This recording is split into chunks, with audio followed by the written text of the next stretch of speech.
નમસ્કાર વિદ્યાર્થી મિત્રો.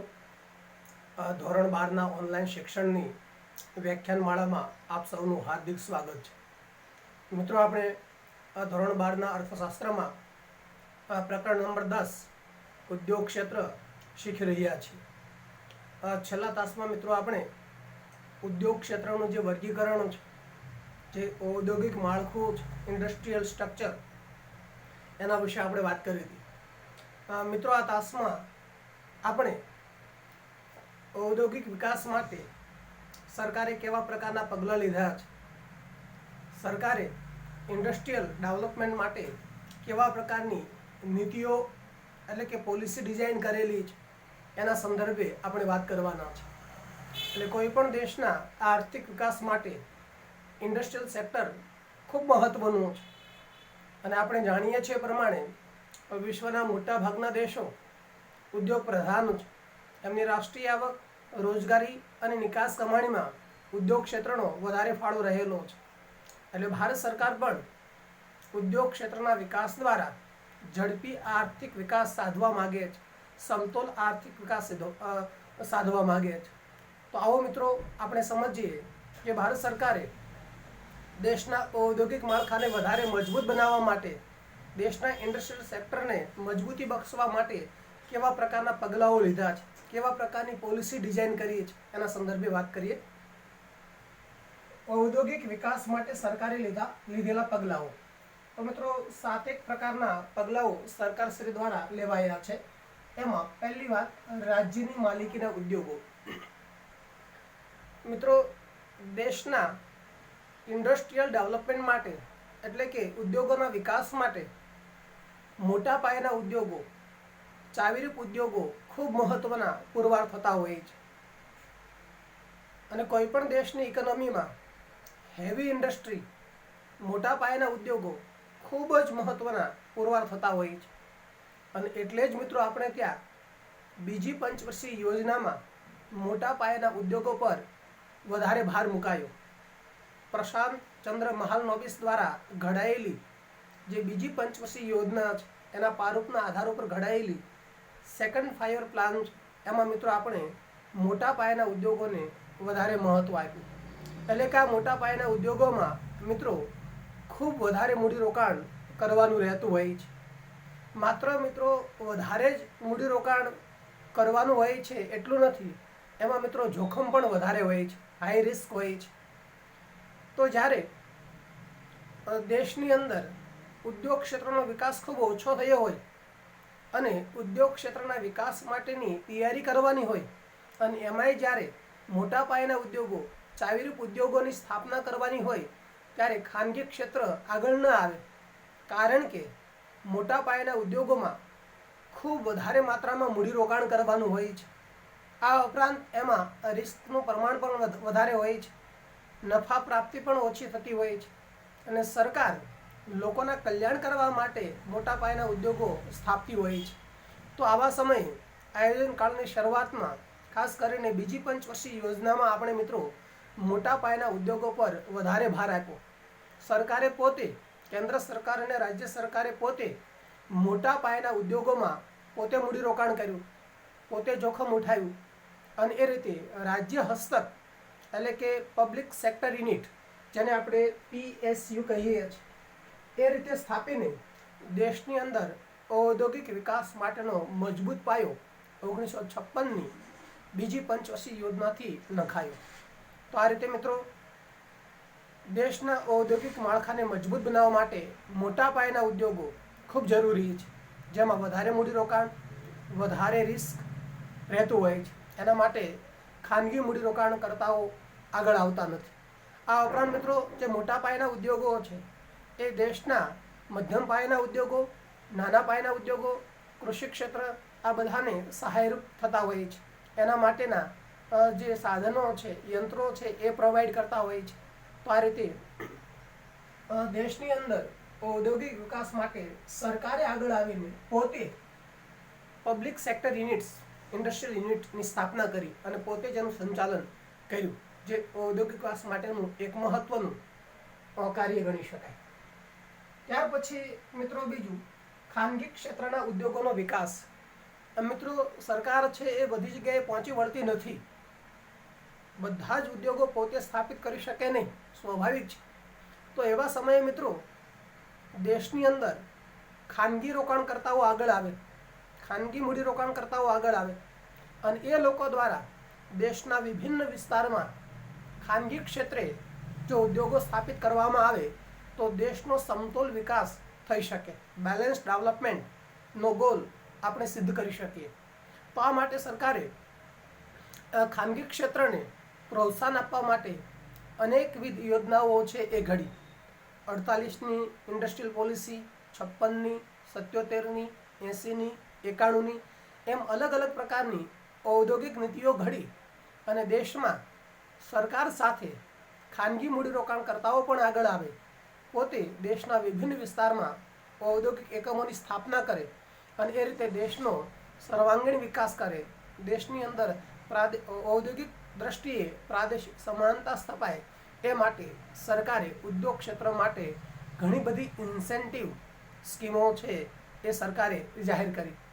આ ઉપરાંત મિત્રો ખાનગી ક્ષેત્રને જમીન, પાણી, વીજળી સસ્તા ભાવે મળી રહે એ માટે પણ સરકારે કટિબદ્ધ બની અને પ્રયત્નો કરેલા.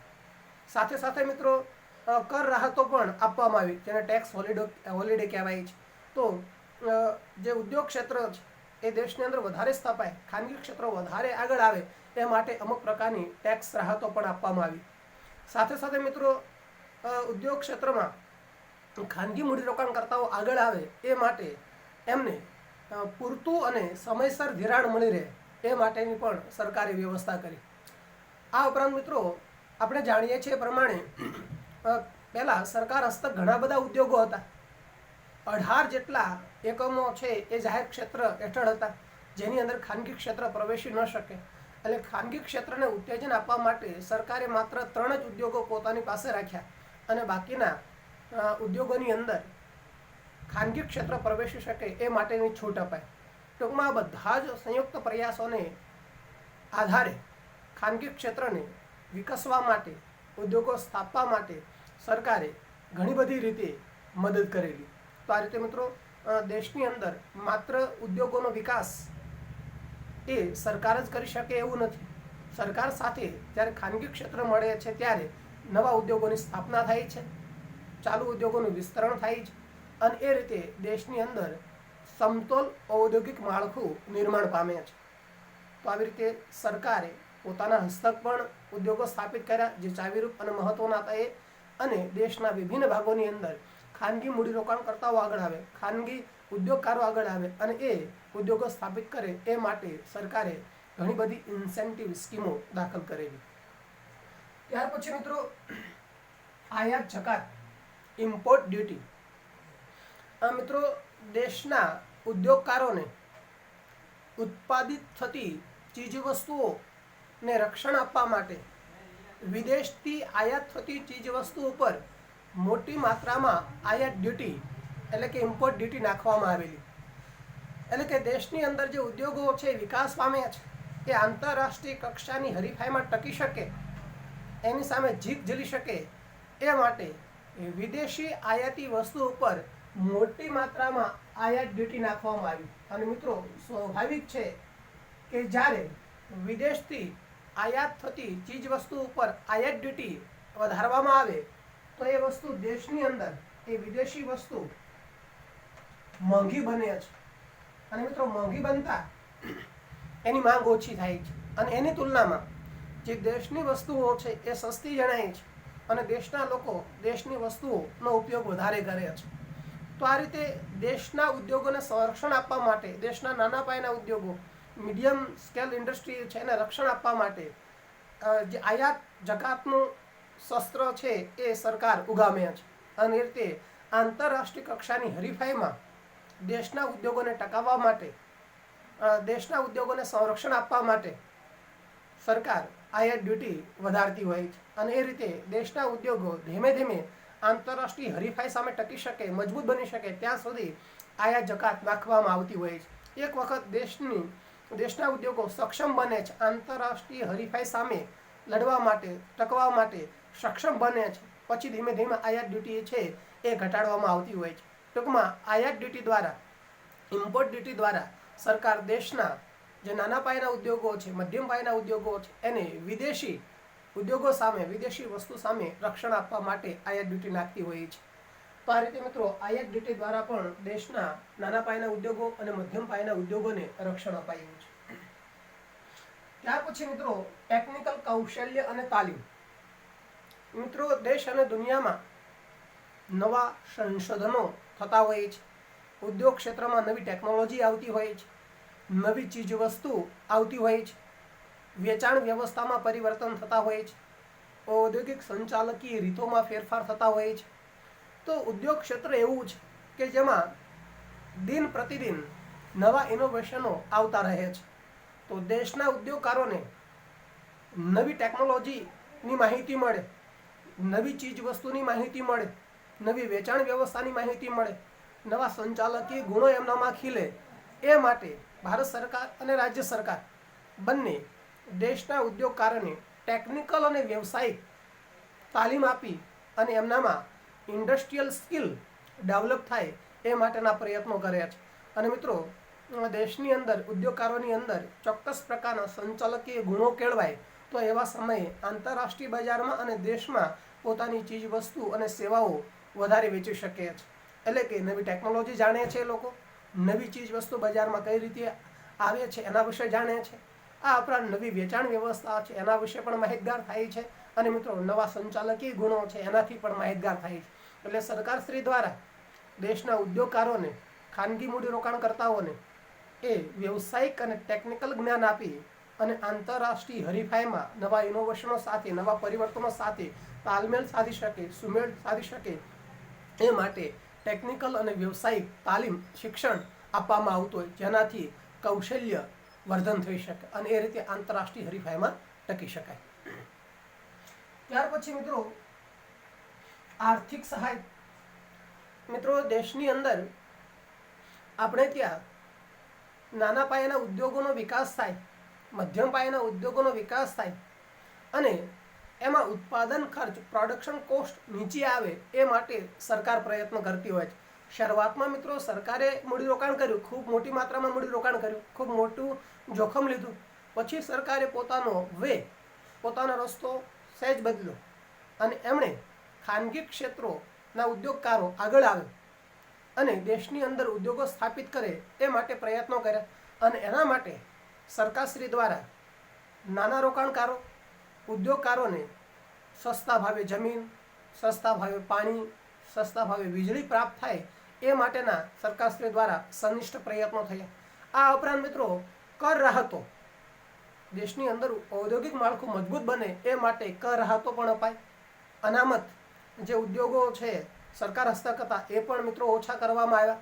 ધિરાણની પૂરતી સવલતો એમને પ્રાપ્ત થાય એ માટેના પૂરતી અને યોગ્ય સમયસર એમને સવલત પૂરી થાય એ માટેના પ્રયત્નો પણ કર્યા.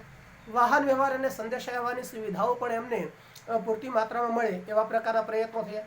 ટૂંકમાં આ આર્થિક સહાય છે એમનું ઉત્પાદન ખર્ચ ઘટાડે, એમને સમય, શક્તિ અને દ્રવ્ય છે એનો ઓછામાં ઓછો બગાડ થાય એ માટેના સરકારે ઓછા ભાવે જમીન આપે, ઓછા ભાવે પાણી આપે, ઓછા ભાવે વીજળી આપે, કરોની અંદર રાહત આપવામાં આવે. આ ઉપરાંત અમુક પ્રકારની જે ધિરાણ છે એ ધિરાણ પણ એમને સસ્તા ભાવે મળે, પૂરતું મળે.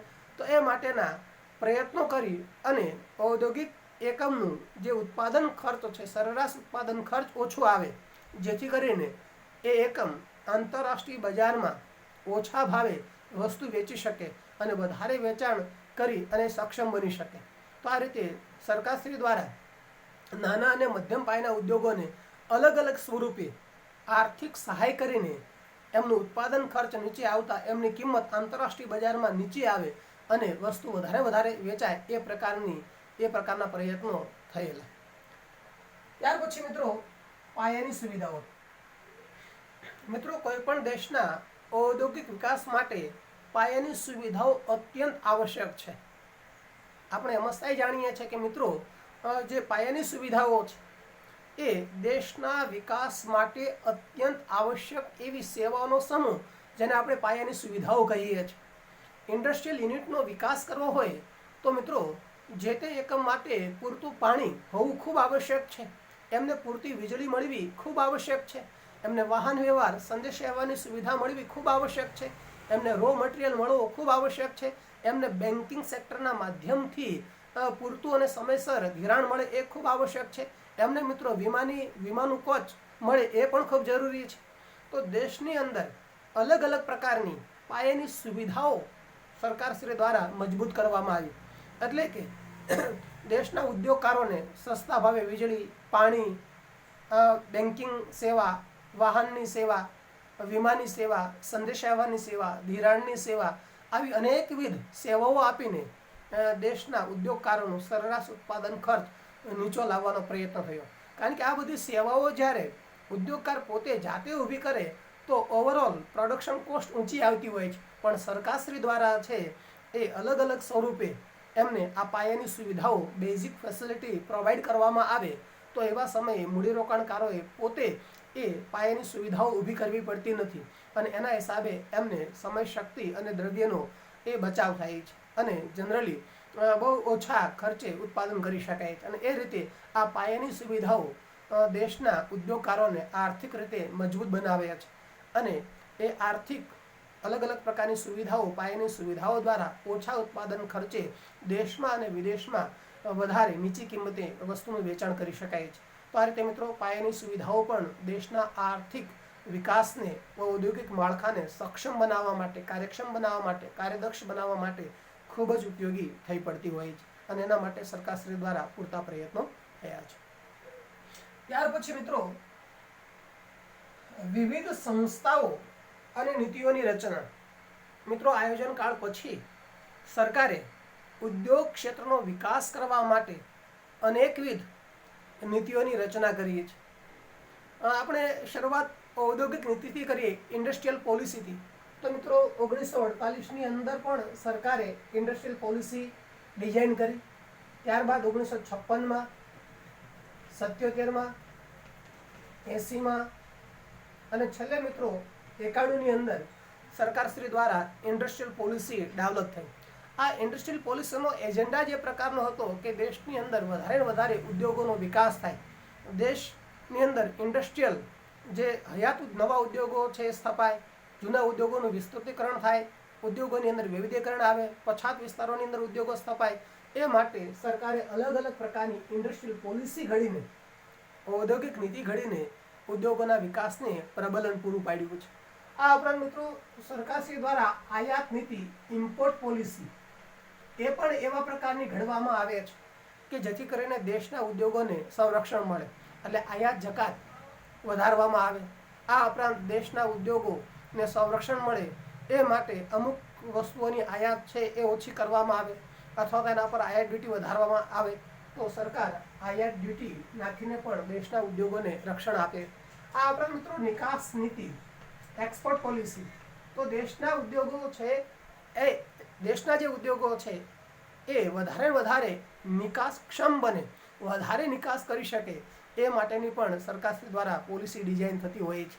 એટલે કે આંતરરાષ્ટ્રીય બજારમાં દેશની જે ચીજ વસ્તુઓ છે એ ગુણવત્તાક્ષમ બને, નીચા ખર્ચે છે, ઓછી કિંમતે છે વસ્તુ વિદેશમાં પ્રાપ્ય થાય અને વધારે આપણે નિકાસ કમાણી કરી શકીએ એ પ્રકારની નિકાસની પોલિસી પણ સરકારે ડિઝાઇન કરતી હોય છે. આ ઉપરાંત મિત્રો કરવેરા નીતિ. સરકાર એવા પ્રકારની ટેક્સન પોલિસી ડિઝાઇન કરે છે જેથી કરીને નાના પાયાના ઉદ્યોગો છે એના ઉપર ઓછામાં ઓછો કરબોજ પડે. મોટા પાયાના અને મધ્યમ પાયાના જે ઉદ્યોગકારો છે એના પર પણ એવા પ્રકારની ટેક્સન પોલિસી એપ્લાય કરે છે જેથી કરીને એમને વધારે ઉત્પાદન કરવાનું પ્રોત્સાહન મળી રહે. એટલે સરકાર ટેક્સન નીતિ દ્વારા પણ ઉદ્યોગોને રાહત આપવાનો પ્રયત્ન કરે છે. આ ઉપરાંત મિત્રો નાણાકીય નીતિ. રિઝર્વ બેંક ઓફ ઇન્ડિયા દ્વારા મિત્રો જે નાણાકીય નીતિ ઘડાઈ છે એમાં પણ ઉદ્યોગોનો વિકાસ થાય એ પ્રકારના બેંક રેટ, રેપો રેટ એ રીતે રખાતા હોય. એટલે દેશની અંદર ઔદ્યોગિક માળખું સંગીન બને, ઔદ્યોગિક માળખું છે એ સફળ બને એ માટે નાણાકીય નીતિમાં ઉદ્યોગ ક્ષેત્રને પણ ધ્યાન ઉપર રખાય છે. આ ઉપરાંત મિત્રો જે રાજકોષીય નીતિ છે, ફિસ્કલ પોલિસી. તો એ ફિસ્કલ પોલિસીની અંદર પણ જે આવક મેળવવાની છે, જે ખર્ચ કરવાનો છે, તો એની અંદર ઉદ્યોગ ક્ષેત્રને પણ ધ્યાન ઉપર રખાય છે. વધારે ઉદ્યોગ ક્ષેત્રનો વિકાસ થાય એ પ્રકારનો ખર્ચ થાય છે, નાના પાયાના ઉદ્યોગો પર ઓછામાં ઓછો કર આવે એ પ્રકારના પ્રયત્નો થાય છે. તો આ રીતે મિત્રો સરકાર એકાધિક નીતિઓ ઘડીને ઔદ્યોગિક નીતિ, આયાત નીતિ, નિકાસ નીતિ, કરવેરા નીતિ, નાણાકીય નીતિ, રાજકોષ નીતિ આવી અનેકવિધ નીતિઓ ઘડી અને ઔદ્યોગિક વિકાસ સારી રીતે થાય એનો માર્ગ સરકાર કંડારતી હોય છે. આ ઉપરાંત મિત્રો અલગ અલગ પ્રકારના એક્ટ, કાયદાઓ પણ ઉદ્યોગોને કાયદા દ્વારા રક્ષણ પણ અપાતું હોય છે. મિત્રો આપણે જાણીએ છીએ પ્રમાણે સરકારે હમણાં જ નવો બેન્કિંગ એક્ટ છે એ 2013માં ઘડ્યો. બેન્કિંગ એક્ટ મિત્રો બેન્કિંગ એક્ટ 1949માં ઘડાયો. કંપની એક્ટ છે એ હમણાં એમાં સુધારો થયો અને 2013ની અંદર છે એમાં નવું સંસ્કરણ થયું. આ ઉપરાંત મિત્રો જે ફેક્ટરી એક્ટ છે એ 1948ની અંદર ઘડાયો. 56માં એમાં નવું સંસ્કરણ થયું. આ ઉપરાંત કોમ્પિટિશન એક્ટ જે મિત્રો જે 1969નો MRTP એક્ટ હતો, જેને આપણે monopoly restricted trade practice act કહીએ છીએ, એની જગ્યાએ મિત્રો 2002ની અંદર સરકારે કોમ્પિટિશન એક્ટ, સ્પર્ધાત્મક કાયદો એ લાવવામાં આવ્યો. ટૂંકમાં અલગ અલગ પ્રકારના કાયદાઓ દ્વારા, એટલે કે company act, banking act, MRTP એક્ટની જગ્યાએ કોમ્પિટિશન એક્ટ, ઇન્ડસ્ટ્રીયલ જે એક્ટ છે એ બધા એક કંપની ધારો, તો એ બધા કાયદાઓ દ્વારા સરકાર ઉદ્યોગોનું વધારે ને વધારે વિકાસ થાય, ઉદ્યોગો વધારે વિકસે એ માટેના પ્રયત્નો કર્યા છે. આ ઉપરાંત મિત્રો ઉદ્યોગોના વિકાસ માટે ઘણી બધી સંસ્થાઓ, ઇન્સ્ટિટ્યૂટ પણ સ્થાપી છે. એના વિશે મિત્રો આપણે વાત કરીએ તો ઉદ્યોગોના વિકાસ માટે સરકારે જે પ્રયત્નો કર્યા છે એમાં સૌપ્રથમ IDBI, ઉદ્યોગોના વિકાસ માટેની ખૂબ મહત્વની સંસ્થા જેને કહેવાય છે, industrial development bank of India, જેનું ફૂલ ફોર્મ થાય છે, જે મોટા પાયાના ઉદ્યોગોને અને મધ્યમ પાયાના ઉદ્યોગોને ધિરાણ આપવાનું કામ કરે છે. જે રીતે કૃષિ ક્ષેત્રમાં નાબાર્ડ નામની સંસ્થા છે, એ રીતે ઇન્ડસ્ટ્રીયલ ક્ષેત્રની અંદર ખાસ કરીને મધ્યમ અને મોટા પાયાના ઉદ્યોગોને સમયસર અને પૂરતું ધિરાણ મળે એ માટે IDBI ની સરકારશ્રી દ્વારા સ્થાપના થઈ છે, industrial development bank of India, જેની સ્થાપના મિત્રો 1 જુલાઈ 1964ના રોજ થઈ છે અને જેનું હેડક્વાર્ટર મુંબઈમાં છે. તો મિત્રો આ IDBI છે એ મોટા પાયાના ઉદ્યોગોને, મધ્યમ પાયાના ઉદ્યોગોને ધિરાણ આપતી હોય છે. ત્યારબાદ મિત્રો SIDBI નામની સંસ્થા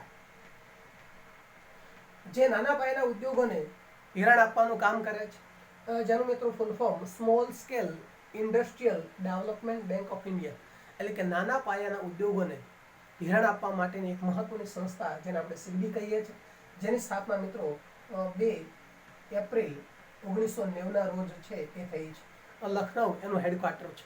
તો આ રીતે ઉદ્યોગોને વિકાસ માટે મહત્વની આ 2 સંસ્થાઓ છે, industrial development bank of India, જેની સ્થાપના 1 જુલાઈ 1964ના રોજ થઈ, જેનું હેડક્વાર્ટર મુંબઈ છે, જ્યારે SIDBI જે નાના પાયાના ઉદ્યોગોને ધિરાણ આપે છે, small scale industrial development bank of India, જેની સ્થાપના મિત્રો 2/4/1990ના રોજ.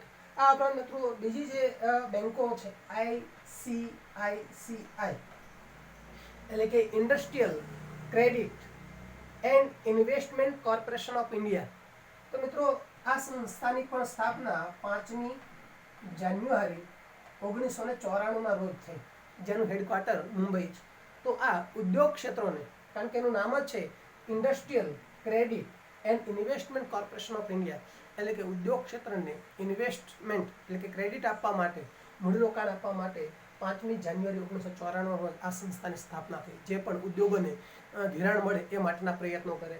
આ આપણા મિત્રો IFCI, આ પણ એક સંસ્થા છે, industrial financial corporation of India, એટલે કે ઉદ્યોગોને ફાઇનાન્સ મળી રહે, ધિરાણ મળી રહે એ માટેની સંસ્થા છે, જેની સ્થાપના મિત્રો 1 જુલાઈ 1948ના રોજ થઈ.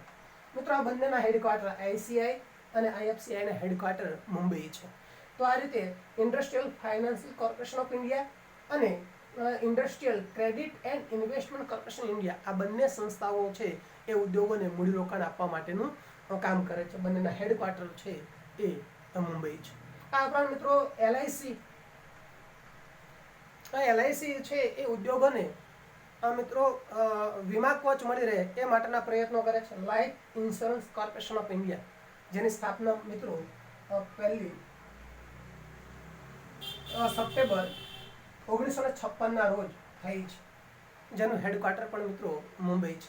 તો LIC life insurance corporation of India જે પણ ઉદ્યોગને વીમા ક્ષેત્રના લાભ આપતી હોય છે. આ ઉપરાંત મિત્રો GIC general insurance corporation of India, જેની સ્થાપના મિત્રો 22મી નવેમ્બર 1972 રોજ થઈ છે, જેનું હેડક્વાર્ટર પણ મિત્રો મુંબઈ છે.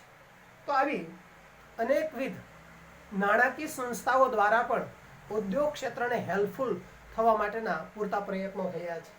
એટલે કે IDBIની સ્થાપના, CDBની સ્થાપના, ICICIની સ્થાપના, IFCIની સ્થાપના, LIC અને GIC આવી અનેકવિધ નાણાકીય સંસ્થાઓ સ્થાપી અને ઉદ્યોગ ક્ષેત્રમાં નાના પાયાના ઉદ્યોગો, મોટા પાયાના ઉદ્યોગો, મધ્યમ પાયાના ઉદ્યોગો બધાને સમયસર પૂરતું નાણાકીય ધિરાણ મળી રહે એ માટે સરકારશ્રી દ્વારા આવી નાણાકીય સંસ્થાઓ આયોજન કાળના શરૂઆતમાં સ્થાપવામાં આવી હતી.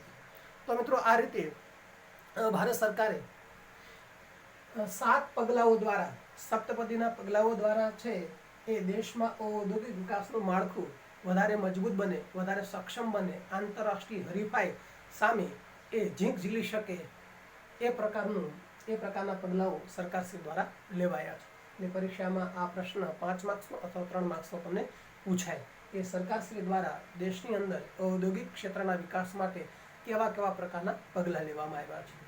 હવે મિત્રો 3 માર્ક્સની એક ટૂંક નોંધ તમને પરીક્ષામાં પૂછાતી હોય છે. વિશિષ્ટ આર્થિક વિસ્તાર, જેનું ફૂલ ફોર્મ પણ તમને પૂછે, જેને SEZ કહેવાય, SEZ. ઇંગ્લિશમાં S ફોર સ્પેશિયલ એટલે કે વિશિષ્ટ, E ફોર ઇકોનોમિક એટલે કે આર્થિક, અને ઝોન, Z ફોર ઝોન વિસ્તાર, સ્પેશિયલ ઇકોનોમિક ઝોન, SEZ. તો મિત્રો ભારતની અંદર સ્પેશિયલ ઇકોનોમિક ઝોન નો એક નવો કન્સેપ્ટ 1 એપ્રિલ 2002 માં આવ્યો. મિત્રો આ પ્રશ્ન પણ મને પૂછી શકે કે ભારતમાં સેઝનો અમલ, વિશિષ્ટ આર્થિક વિસ્તારનો અમલ છે એ ક્યારથી શરૂ થયો? તો મિત્રો 1 એપ્રિલ 2000ની અંદર સ્પેશિયલ ઇકોનોમિક ઝોનની શરૂઆત થઈ. આ આપણા ફૂલ ફોર્મ પણ મિત્રો યાદ રાખજો, પરીક્ષામાં પૂછાવાની શક્યતાને નિવારી શકાતી નથી. સ્પેશિયલ ઇકોનોમિક ઝોન, વિશિષ્ટ આર્થિક વિસ્તાર. તો મિત્રો આ વિશિષ્ટ આર્થિક વિસ્તાર એટલે શું? એમાં શું જોગવાઈઓ હોય છે? આ વિશિષ્ટ આર્થિક જોગવાઈનો ખ્યાલ કયા દેશમાંથી આવ્યો? હાલ દેશની અંદર વિશિષ્ટ આર્થિક વિસ્તારો કેટલા છે? કયા દેશની અંદર વિશિષ્ટ આર્થિક વિસ્તારોની જોગવાઈ છે? આ વિશિષ્ટ આર્થિક વિસ્તાર કોણ સ્થાપી શકે એના સંદર્ભે મિત્રો વાત કરીએ. તો મિત્રો દેશની અંદર વિદેશી મૂડીરોકાણને આકર્ષવા માટે, એટલે કે FDI, જેને આપણે ફોરેન ડાયરેક્ટ ઇન્વેસ્ટમેન્ટ કહીએ છીએ, તો દેશની અંદર વિદેશી મૂડીરોકાણને આકર્ષવા માટે કોઈ પણ દેશમાં વધારે મૂડીરોકાણ થાય એ ખૂબ જરૂરી છે. અને એમાં વિદેશી કંપનીઓ, વિદેશી મૂડીરોકાણકારો આવી અને દેશમાં મૂડીરોકાણ કરે એ દેશના ઔદ્યોગિક વિકાસ માટે, દેશના અર્થતંત્રના વિકાસ માટે, ઝડપી વિકાસ માટે ખૂબ જરૂરી છે. તો દેશમાં વિદેશી મૂડીરોકાણકારોને આકર્ષવા માટે અને આંતરરાષ્ટ્રીય કક્ષાનું હરીફાઈયુક્ત, અંકુશમુક્ત નિકાસ વધારવા માટેનું વાતાવરણ સર્જવા માટે દેશમાં એવું વાતાવરણ સર્જવામાં આવે જેથી કરીને નિકાસો વધે અને દેશના ઉત્પાદન ક્ષેત્રો છે એ નિકાસના ક્ષેત્રે, વિકાસના દ્રષ્ટિએ છે એ વિશ્વ સમકક્ષ બને. એટલે તમને મિત્રો 1 માર્ક્સનો પ્રશ્ન એવો પણ પૂછાય કે વિશિષ્ટ આર્થિક વિસ્તારનો હેતુ શું છે? તો મિત્રો વિશિષ્ટ આર્થિક વિસ્તારના જે હેતુઓ છે એના સંદર્ભે મિત્રો આપણે વાત કરીએ તો વિશિષ્ટ આર્થિક વિસ્તારના હેતુઓ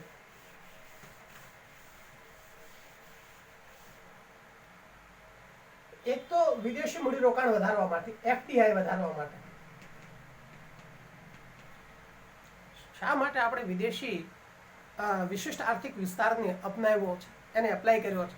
તો એનો પહેલો મહત્વનો હેતુ ફોરેન ડાયરેક્ટ ઇન્વેસ્ટમેન્ટ વધે એ માટેનો હેતુ છે. એટલે કે વિદેશી મૂડીરોકાણ આપણે ત્યાં વધારે આવે. આ આપણા મિત્રો આંતરરાષ્ટ્રીય કક્ષાની હરીફાઈમાં આપણે ટકી શકીએ. જે ઇન્ટરનેશનલ કક્ષાની હરીફાઈ છે એમાં આપણી ચીજ વસ્તુઓ છે ટકી શકે એ માટેનો એક હેતુ છે. આ ઉપરાંત અંકુશ મુક્ત, આપણે ત્યાં ઘણા બધા જે અંકુશો છે એ અંકુશ મુક્ત નિકાસ, આયાત ઉપરના જે અંકુશો, એટલે અંકુશ મુક્ત નિકાસ માટેનું સાનુકૂળ વાતાવરણ સર્જવું. અંકુશ મુક્ત નિકાસ માટેનું વાતાવરણ સર્જવું એ માટેનો પણ એક મહત્વનો હેતુ છે. અને મિત્રો એના હિસાબે દેશની નિકાસો વધે, દેશની નિકાસ કમાણી વધે અને દેશના ઉદ્યોગો છે એ વિશ્વ સમકક્ષ બને. ઉત્પાદક ક્ષેત્રો, દેશના જેટલા ઉત્પાદક ક્ષેત્રો છે, ઇન્ડસ્ટ્રીયલ યુનિટ, એ વિશ્વ સમકક્ષ બને, પેરેલલ બને એવા વિશિષ્ટ આર્થિક વિસ્તાર સ્થાપવા પાછળના હેતુ હોય છે. ઇન શોર્ટ મિત્રો, વિશિષ્ટ આર્થિક વિસ્તાર વિદેશી મૂડીરોકાણને આકર્ષવા માટે, આંતરરાષ્ટ્રીય કક્ષાની હરીફાઈ યુક્ત અંકુશો મુક્ત નિકાસ માટેનું સાનુકૂળ વાતાવરણ સર્જવા માટે, અને જેથી કરીને નિકાસ કમાણી વધે અને દેશના ઉત્પાદક ક્ષેત્રો છે એ વિશ્વ સમકક્ષ બને એવા પ્રકારના હેતુઓ વિદેશી મૂડીરોકાણ પાછળ રાખવામાં આવ્યા છે, અથવા તો વિશિષ્ટ આર્થિક વિસ્તાર વિસ્તારવા માટે એની સ્થાપના કરવા પાછળ રાખ્યા છે. મિત્રો બીજું એક મહત્વની બાબત છે કે વિશિષ્ટ આર્થિક વિસ્તારનો ખ્યાલ આપણે ક્યાંથી મેળવો. મિત્રો એક માસનો પ્રશ્ન પૂછાય તો વિશિષ્ટ આર્થિક વિસ્તારનો ખ્યાલ આપણે આપણો પાડોશી દેશ ચાઇના એની પાસેથી આપણે એ ખ્યાલ સ્વીકાર્યો છે.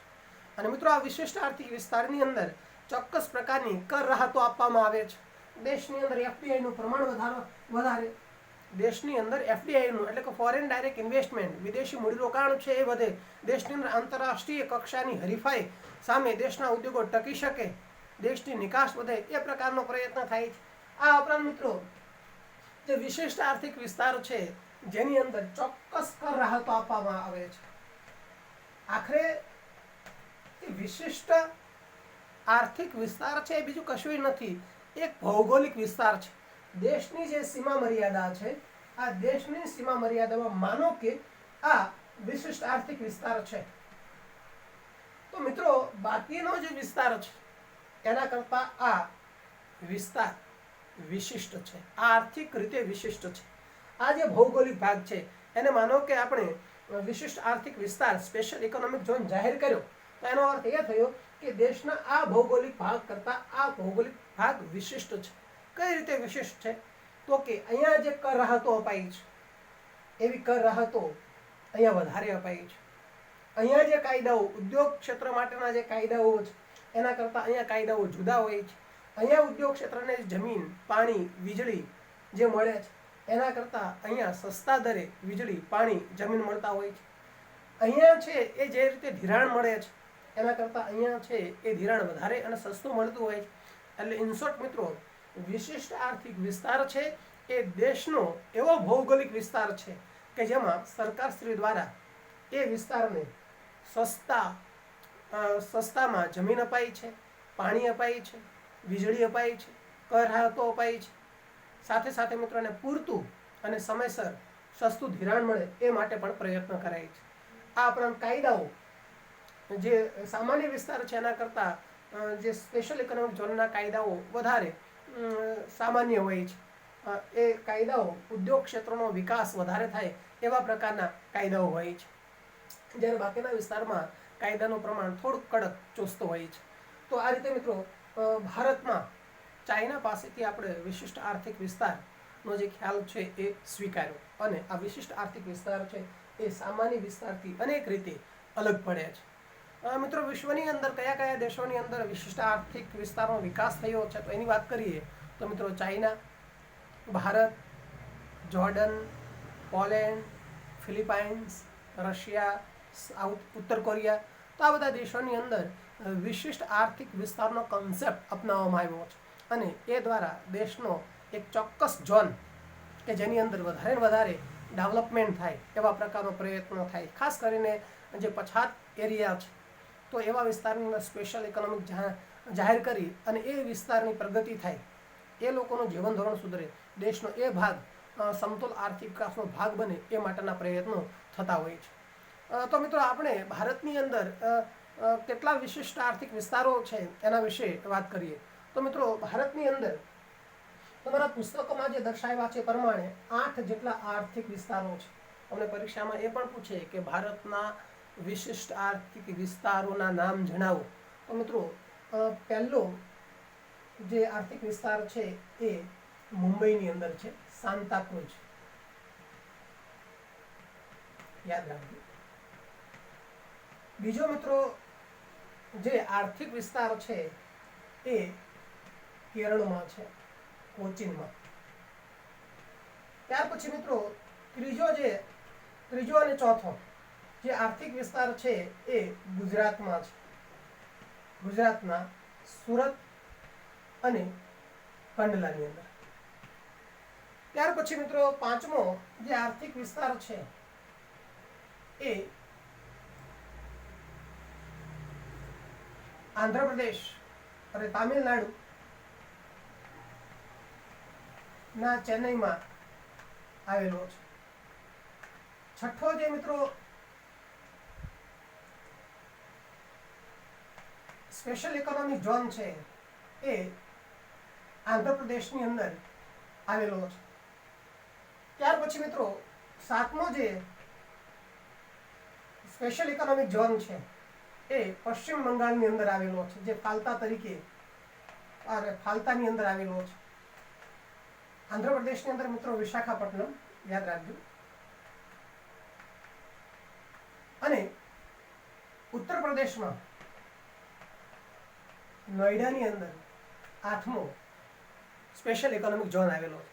ટૂંકમાં 8 જેટલા ઇકોનોમિક ઝોન ભારતની અંદર હયાત છે, ચાલુ અવસ્થામાં છે. પુસ્તક જ્યારે આપણું તૈયાર થયું તો એ સમયે પુસ્તકની અંદર 8 જેટલા એ સ્પેશિયલ ઇકોનોમિક ઝોન આપ્યા છે. એટલે પરીક્ષામાં તમને જ્યારે પૂછાય કે ભારતમાં હાલ કેટલા ઇકોનોમિક ઝોન કાર્યરત છે, તો તમારે આ રીતે 8 નામ છે એ આપવાના રહે છે. સાન્તાક્રુઝ, મુંબઈનું સાન્તાક્રુઝ, કેરળનું કોચીન, ગુજરાતનું સુરત અને કંડલા, તામિલનાડુનું ચેન્નઈ, આંધ્રપ્રદેશનું વિશાખાપટ્ટનમ, પશ્ચિમ બંગાળનું ફાલ્તા અને ઉત્તર પ્રદેશનું નોઈડા.